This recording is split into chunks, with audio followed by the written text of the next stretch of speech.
Hey, hi, hello, and welcome back to a Freedom Friday Masterclass. This is your program, is your mirror. And we will be talking about making your programs, your recital programs, your concert programs, your showcases. If you are a teacher, we'll be talking about getting repertoire that is diverse on those programs. How do you get students to sing the diverse rep? Um, and we'll be also reflecting on some things about ourselves. So let's just get started because we don't have as long as we used to. If you have questions and you're here with me, or if you have questions and you're here with me right now, feel free to put them in the chat or raise your hand and I will yield to you. And then if you are watching this later, feel free to comment on wherever you're watching it or send me an email / a DM. All right.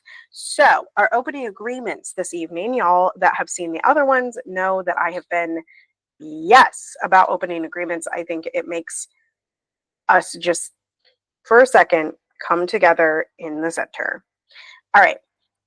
So release any shame that comes up. I think oftentimes when we're doing this kind of work, shame can arrive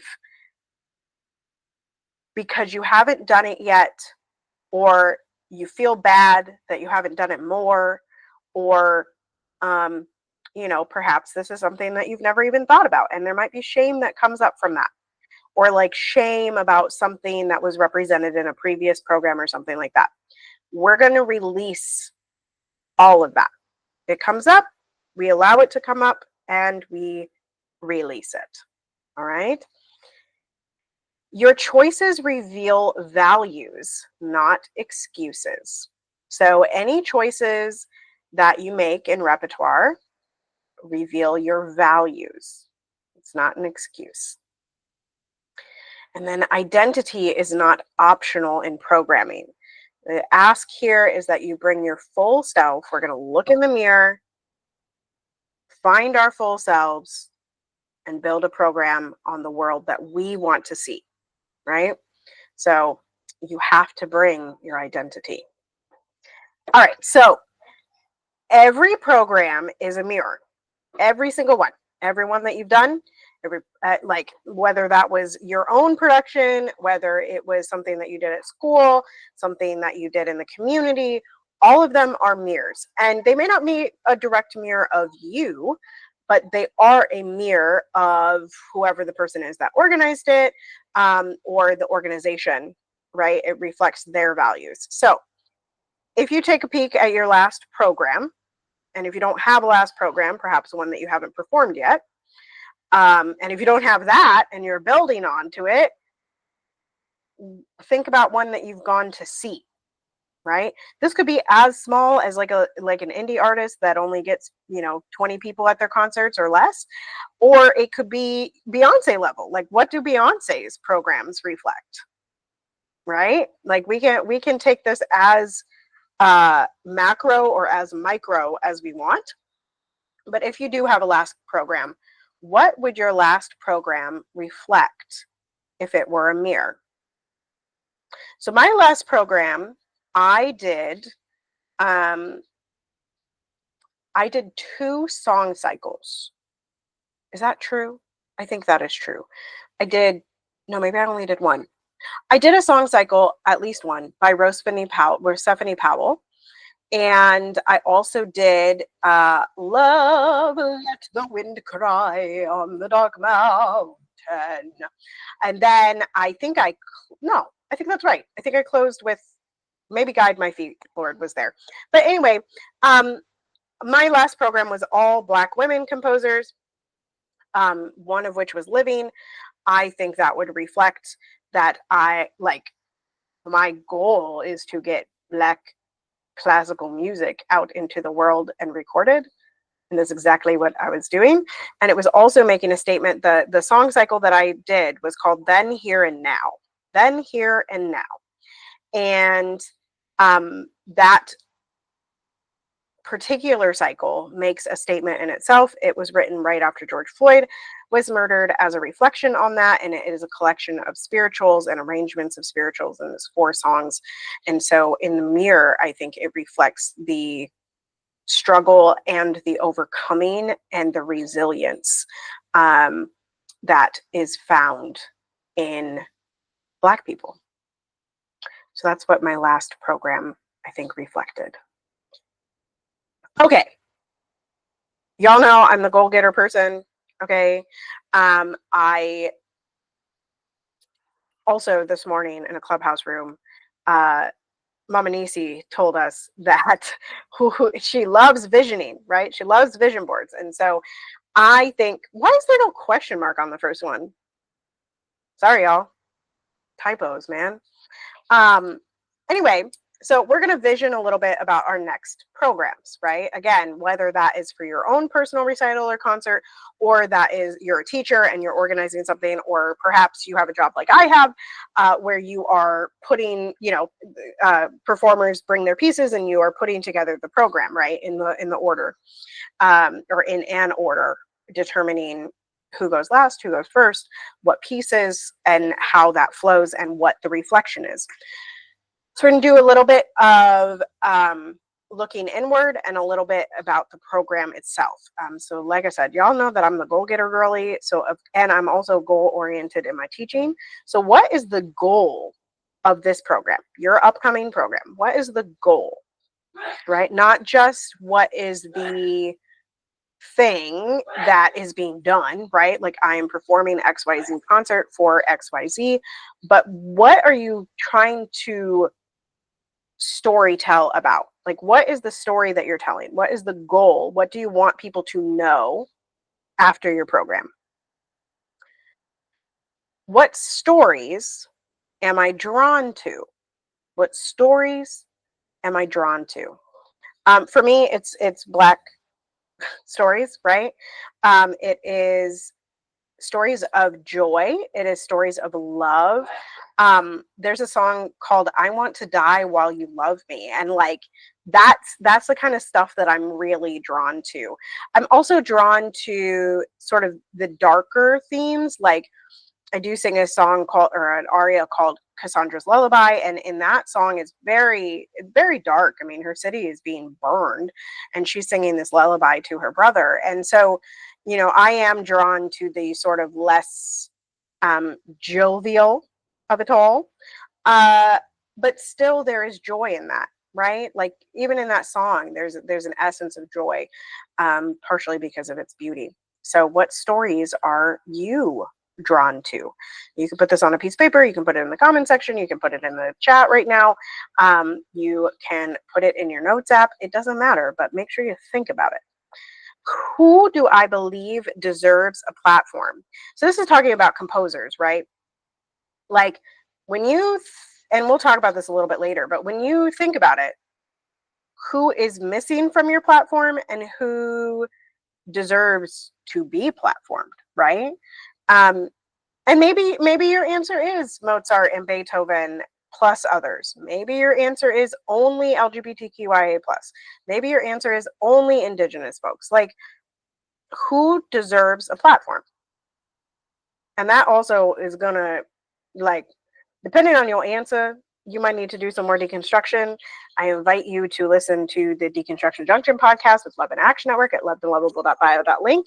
And I also invite you to just start reading, start researching, start talking to people as you surface whatever comes up to that question. Where do I still feel ignorant or hesitant? I find that a lot of white people, white classical musicians, come to me with like, I don't know enough about Black composers or Indigenous composers or Asian composers, or straight people are like, I don't know enough about LGBTQIA plus life. So, and that makes you hesitant to then sing some of that repertoire. The other thing I get an awful lot is like, can I sing, like if I'm a white person, sorry y'all, I just like whacked the mic. Can I sing music by Black people, or can I sing music by, other races, genders, da da da da? The answer is, well, not the answer, an answer that I have come about, and my rule of thumb is essentially that if the composer intended, right? Back to the first question, what is the goal, right? If the composer intended for the music to be sung by all people, which the majority of composers did, because remember, most composers, especially when you're looking in the 1900s, the 20th century, the 21st century, and now we've got singer-songwriters, that's what we call them, right? These people are looking for visibility, right? These people need people to sing their music, to have anthems that go beyond themselves. And so if a composer wanted that, right? If a composer wanted all races or all beings to sing their music, then you should not be hesitant about approaching that music. That music is for everyone according to the goal and intent of the composer, right? So my answer is do some research and do some inner reflections, because that ignorant or hesitant, sometimes it's true, sometimes it's not true. I'm gonna bring in the Byron Katie. I wasn't gonna do it tonight, but I'm gonna do it. I'm gonna do it. So the Byron Katie, and I'll try to remember as I'm posting these to drop a link to the Byron Katie for questions. But it is it true? Is it unequivocally true? Right? Is it always true? How do I feel with the belief? And how would I feel if I let that belief go? Right? So that might be a spot where you want to, again, deconstruct, decolonize, and do some inner healing work. And once again, I'll shout out Love and Action Network, which has peer support groups daily, literally daily, if this is something that you want to come and let off your chest and talk about. You can also reach out to me. Okay. So like I said, we were just talking about this. It seems like this whole masterclass is about this. Whose voices were or are missing from the program? Okay. I wanted to touch on tokenism. You know, this tokenism has come up in my stories before, probably like 3 years ago. We had a good discussion on tokenism. I wanted to define it in terms of programming. So, and I have talked about this and not called it tokenism, but I should, and I might write a little, rewrite and let the people know. So tokenism, including one composer or performer from a marginalized group to check a box without the real intention behind the choice. So this could be something, I think I have examples next, but the one that always pops in my head is putting I guess I don't have it, is putting a spiritual at the end of a choir concert for like literally no reason other than it's going to get claps. Like that's kind of a weird thing to do when we start thinking about it, and that is tokenism, right? Sometimes it also shows up like, and again, like I've talked about this before, but the Black History Month concerts that are all Black pieces, but only during Black History Month. Like, why are you waiting until Black History Month to do Black pieces? Or why are you waiting until June to do LGBTQIA plus pieces? Why are you waiting until May to do AAPI pieces? That's tokenization, right? Or here's another one that kind of shows up a little bit, right? It shows up in terms of like board composition, cast composition, etc. But we included X piece, a piece, so no one can say we're not diverse, right? You just include a composer, any composer of color, or any any oppressed group or global majority group, just to, again, check the box. Right? Right. Okay. I think that makes sense. Okay. We're still on the whose voices were or are missing. So there can be representation beyond tokenism, right? And actually, there must be.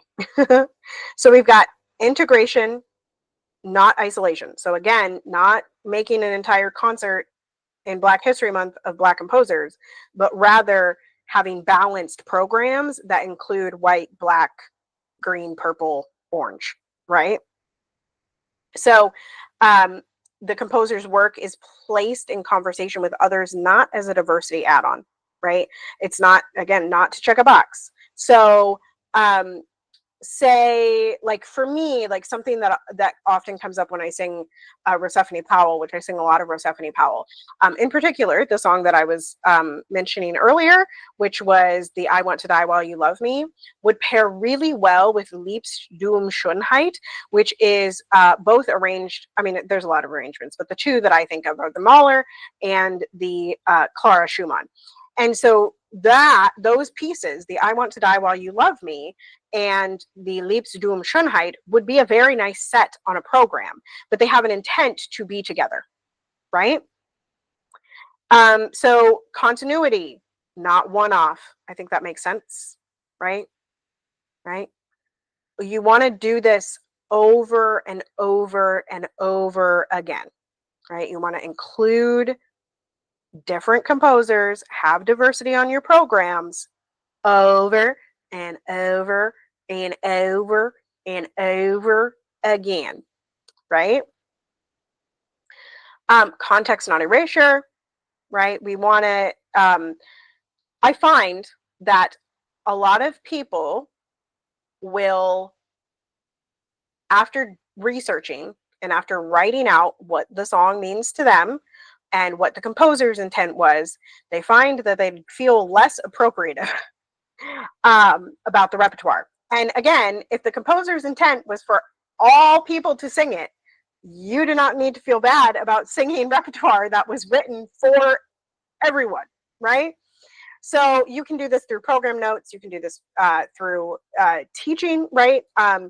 Like you could speak. You could have a what do they call those? A teaching recital, okay? And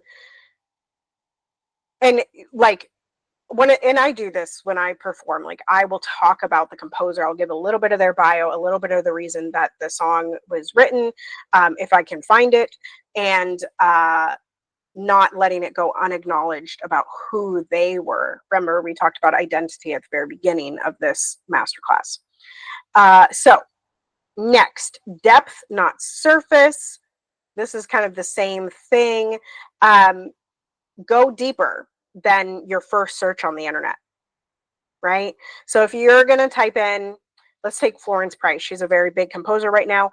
And a lot of people, I was just looking to see if my book was right there. It is right there. There's like two in the classical music. There's two anthologies of Black music that are pretty common. There's the green one and there's the gray one. And the gray one has the song Night by Florence Price. And so a lot of people are singing that song now because it's the most easily searchable and it's like one of the most recorded, right? And so you want to go below that. Like, what is the next most famous piece? You know how like on albums, you know how on albums there's singles that are released and those are like the popular ones, and then there's like the hidden jewels on the album. We're looking for the hidden jewels. We're looking through the thing that really lets us know that you know that artist, right? And then agency, not exploitation. And Dr. Flo has recommended this too before in various ways, but make sure you're talking to the living composers. Libby Larson is a great example of one. She will communicate with you the same way. Like, don't hesitate to reach out to, if you're performing and covering indie artists, or if you're performing and covering living artists in the musical theater or in the pop field, whatever field you're in. Try and reach out to these people. Oftentimes they are conversational. They're gonna talk to you, right? So you can invite them into the conversation. If you have the means, you could pay them, but also making sure that you cite them and cite their work, or find other places. I find that if they have, I think it's just Ryan. So yay! It don't matter. Yay! Hello. We're off to the races, but I'm so happy you're here, and that smile, I love it. Okay, where was I? Agency, not exploitation. I don't remember what I was talking about. Oh, yeah. Just reach out to people. Like, take the chance. And if they never email you back, they never email you back. You know who is a very nice person in the classical world is, oh, what is that piece? Oh, hold on. It's clarinet and soprano, and her name starts with an L. Oh, shoot. Yep, that's it. Lori Laitman. Is that who yeah, Lori Laitman. She's wonderful to communicate with. She's a white lady, okay? But again, we're gonna talk about it in a second. Like all the ways you can diversify a program. She's very personable. I also know a whole bunch of living composers who are just like, they're just excited somebody's gonna perform their rep. Her handle is Clavia. Her name is B.E. Boykin. She is a Black woman. And I am premiering, I'm going to be a part of the Minnesota Opera world premiere of her opera, her first opera. And she's just also incredibly personable. Like, you can DM her and she will write you back. So don't be afraid to reach out to people and include them in the discussion if at all possible. Okay. Next, again, we're still on this whose voices were and are missing. The first step is admitting that people are missing, right? So if your program only includes dead white folks, what does that say about the organization and or you, depending on who's putting on that program? And this is for literally all of the people and all of the all white programming that I see across the interwebs. Like, what does that say about you? It says that you are comfortable with the status quo. It says that you do not have any want to dig deeper. Also, and this might piss some of you off that watch this later, but it also says that you are unwilling to learn something because, like we were just talking about, it's not popular, or you aren't the quality of a musician to learn something quickly. That's what I find about a lot of people that hesitate to put anything that kind of isn't in the canon, right? Or again, like with indie artists, or even with the bigger artists, the hidden gems on their albums, like a lot of people don't reach for those. I'm really grateful to have students that reach for the hidden gems, right? Like, I've got a student doing some Billie Eilish that was completely unknown to me. I got another student doing an Eric Church that was completely unknown to me. And so those are the things that you're wanting to look out for. Yeah, no stone unturned. Okay, here's the way that we can diversify. These are some categories that we can diversify in. So race, ethnicity, that's the one that we've been primarily focusing on. Gender identity and or sexuality, nationality and geography. So again, back to Asian, right? Japanese, Chinese, Indian, German, Russian, even Russian music is not really popular in classical music. It's getting there, but it's not like particularly popular in the Western canon. And geography, well, obviously South African music, any country in Africa. I'm sure there is Egyptian classical music. I'm sure there is Egyptian pop music, because there's Palestinian pop music, and now it's all over the internet. So do some research, find some other nationalities and geographies that you can include music from. Era, right? So in classical music, for those of you that don't know, that are watching this later, I think it makes sense that classical music would also have eras of music. We've got Baroque, we've got classical, we've got Impressionist, hotly debated topic about what the time frame is for that one, right? We've got Romantic, and then we've got Contemporary, and then we've got like Neo-Contemporary if you're really cool and you want to go that way. But anyway, so living composers, and then of course in like popular musics, and even in like musical theater, right? We've got golden age, we've got kind of like that weird in between era, and then we've got contemporary, and even in contemporary music we're starting to split into like belt and non-belt, right? Like we're like, lots of it is very belty from the early 2000s and on, and now we are not belty, right? Now we want the beautiful sounds. So just including different eras, right? I see a lot of programs, and if this is your intent, right, back to the very beginning, like what is your goal? If your intent is to produce a program of all 1800s music, then do all 1800s music. If your intent, yes, Ryan, yeah, they haven't stopped altogether, but there is definitely, and this is just a side note, but there, especially in voice teaching, what I notice is that there's always a pendulum, right? There's a pendulum that swings one way, and there's a pendulum that swings the other way, and it happens in every single genre of music and every single student, right? So like, just in voice teaching alone, right? Like 20 years ago, we talked about the diaphragm a lot. Now people are like, no, the diaphragm does its own thing. Stop talking about it. 20 years ago, people were all about the belt. And even 10 years ago, even 5 years ago, people were all about the belt. But now there's composers that are writing in ranges that you cannot belt in. And so therefore, people are having to learn other ways of singing, right? So, and this is good that we're talking about this, because the very next thing on the list is genre crossover, right? So classical and other forms. I made a reel a while ago on jazz influenced classical composers, right? And so I think it's also important to remember that classical music too went through periods of being influenced by popular musics. So composers like William Grant Still, Florence Price, even what's her name? Her first name is Jessie. She is influenced by jazz. So a lot of her classical music is very influenced by jazz. A white dude named William Bolcom is very jazzy. And there's another dude, The Great Gatsby, John Harbison. He has a whole thing of like radio big band music that goes along with one of his operas. So these are very accessible. Okay, like these are things that exist in the echelon. They are not hard to find in terms of genre crossover. Dr. Flo, who's in the call right now, was in Rocktopia, right? Which is a giant crossover of classical music and rock music. Yeah, so these exist. Seek them out. Yeah. So also emphasizing intersectionality. If you can find things across and enmeshed with each other, right? These categories, then you're going to have a diverse program. Yeah. You can have a Black woman, mayhaps a Black trans woman from the 1800s, right? Like that would be cool.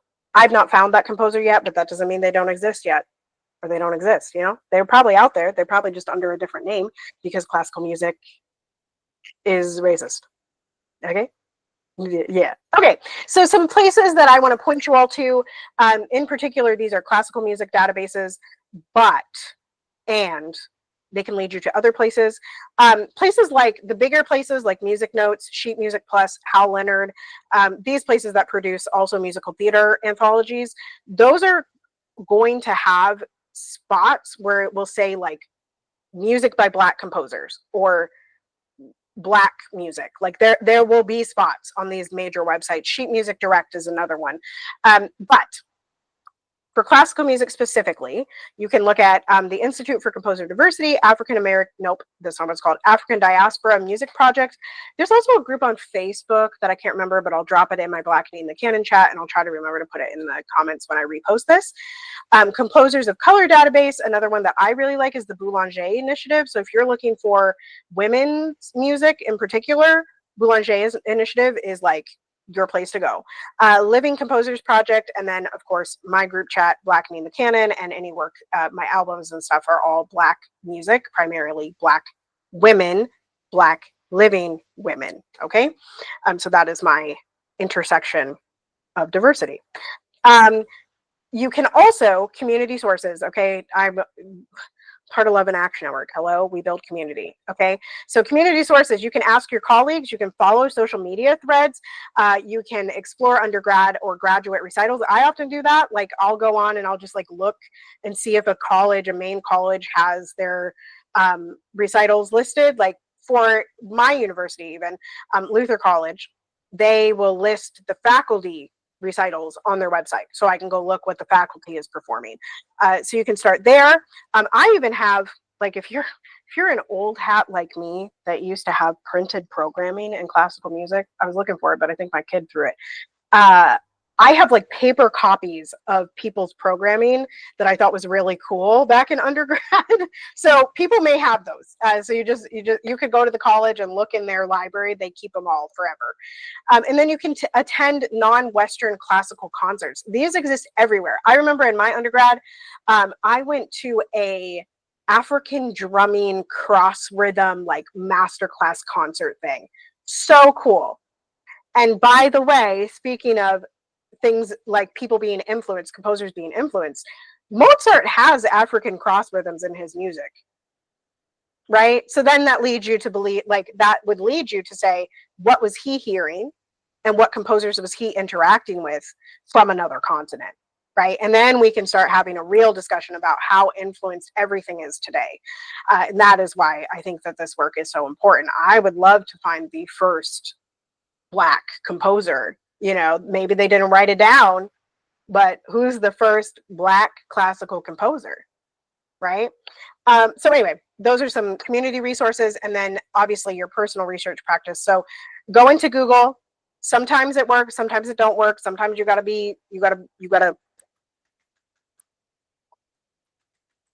AI can get you somewhere, although I have found that AI surfaces a lot of places that are closed, and a lot of composers that like AI seems to have a harder time like staying with the specificity of your question.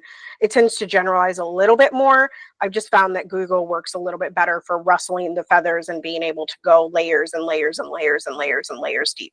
You can also look at, as you're researching, right, if you're looking at one composer or one singer songwriter, you can look at the people that are around that person and then branch out from there. Very easy with social media today, but that's how I go. Like, I'll go to Rosephanie Powell, look at the people that follow Rosephanie Powell, and then see if there's composers in that. Music libraries, of course, if you have access to them, and then streaming platforms, another great place. If you type in even like the Instagram music, right, you can type in a composer and it will usually pop up a whole bunch of people that have been working on that composer plus other composers. Spotify is great for that as well, although Spotify does not pay their artists, so like, use it with a grain of salt. Anyway, all right, so we're back to this goal-oriented thing. Yay. So when you're creating a program, and in my lessons, everything is goal-oriented. It's about what the student needs, right? So your program, what are you trying to say, right? Again, I asked this at the beginning because it was an agreement that we made. What story are you telling? And how can you find pieces that align with that? I see it in chats all the time. The voice teacher group, the classical music group, the giant groups on Facebook, where people are coming in and saying, hey, I'm putting on a recital about birds or about nature or about da-da-da, and I want to include XYZ type of composer or XYZ type of song. And people will answer, right? So what are you trying to say? What story are you trying to tell? Let that lead instead of checking the box of diversity, right? Remember, we talked about the things that we're moving away from tokenism and into actual acceptance, right? Who do I want to feel seen and heard, right? So think about who might be coming to these concerts. Think about who you're sharing this with. Think about who you're ignoring, right? I think we asked that question earlier. And then, am I programming for my comfort, right? Do you feel comfortable for it? Or for yours or your community's growth? And oftentimes that community's growth and your growth can be a little bit uncomfortable. You might be a little uncomfortable white person singing a spiritual, but I'm telling you, Moses Hogan wrote for everybody. All right? Sing it. Moses Hogan said you could. That was his intent. Sing it. Rosephanie Powell on her website says, I want everybody singing my music.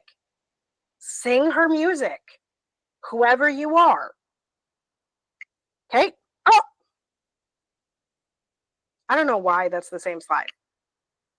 We're there, folks. I don't know why that's exactly the same slide. Let me check my other notes. And make sure that I got everything done. I think I did, but Yeah, that's it. That's it. Okay. It was just an extra slide. Okay, so some reflection questions. If someone outside my culture, identity, or lived experience looked at my program, would they feel invited in or shut out? Am I programming for the audience I have, the audience I want, or both? What risks am I willing to take in my programming, and what fears are holding me back? Remember, we talked about the fears, the hesitation, right? What's making you hesitant or making you feel ignorant? That's part of that. When my community looks into the mirror of my program, what do I want them to see? Right back to, what story are you telling? What emotion do you want them to walk away with? You could also write down, what 3 to 5 emotions or what 10 emotions do you want people to feel from the way you deliver a song? This is Meisner, right? Like, what you feel inside and how you reflect that outside.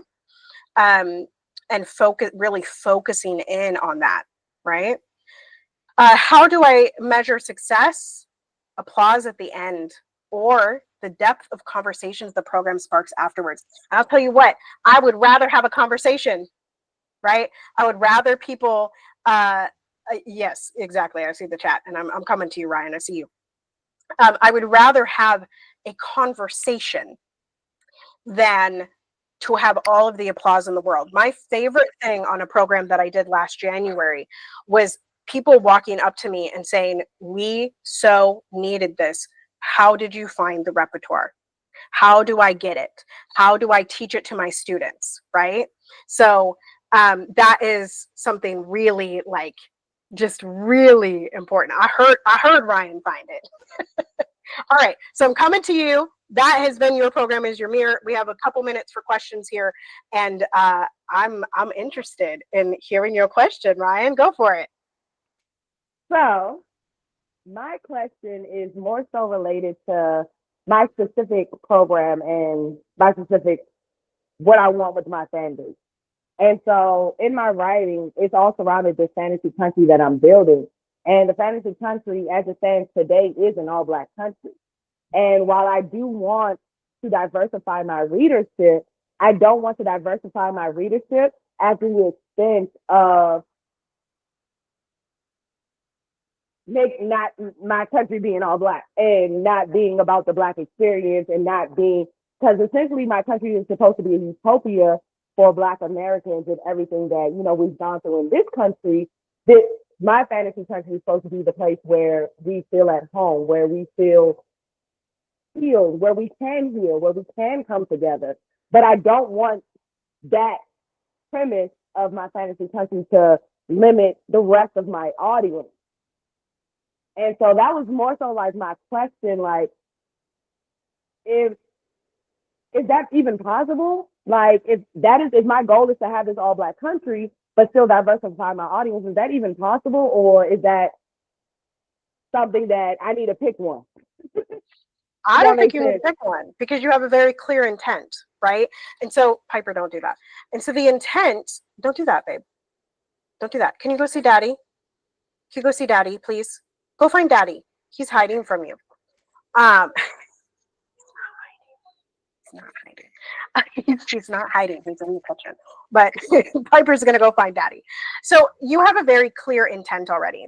Um, and so I don't perceive this being a problem. I don't think that you necessarily have to be as explicit, but two things came up for me. One, you can't actually control the distribution. What you can control is that you are aligned with who you are, right? And what you're writing.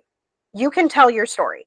And whoever engages with that story is not necessarily your responsibility. You are open to the attraction of anybody, but you are also keeping a safe space for Black people in this utopia that you are writing about. Yeah? The second thing is, I think there are Black authors that already have this. I think N.K. Jemisin is one. I think that Tracy Dion is one. Tracy Dion builds worlds that are, well, there's white people in her books, but there are like the primary characters are Black, right? And it's this journey of ancestry coming forward, and dealing with the rape and the things that were happening in this magical world. It's a very, I don't know if you've read any Tracy Dion, but again, it's very much Blackety Black, but white people are reading it. And I don't think that Tracy Dion is concentrating on the white people. I think she is concentrating on writing a book and telling the story that she wants to tell and letting it attract whoever it attracts. Yeah. Yeah. Yeah. Does Yeah, that feel good that to you? makes perfect sense. I appreciate that. And I'm gonna look up those two authors because I honestly never heard of them. But I'm gonna look them up and read some of their stuff. Thank you for that. Yeah, you're welcome. There's somebody else that I'm thinking of, but I cannot remember the name off the top of my head. And so I'll look back in my stuff and see if I see it. But yeah, I think, and I've been kind of circling this concept all day, but like the only thing that we can really control is ourselves. So once we put something out into the world, it becomes the people that are consuming it, right? And but our intent is the thing that is fulfilling to us, right? The journey that we walk is the thing that's fulfilling to us. And so once it's in their hands, they get to be fulfilled by it or not, and they get to move it into their own definition of world. Yeah. And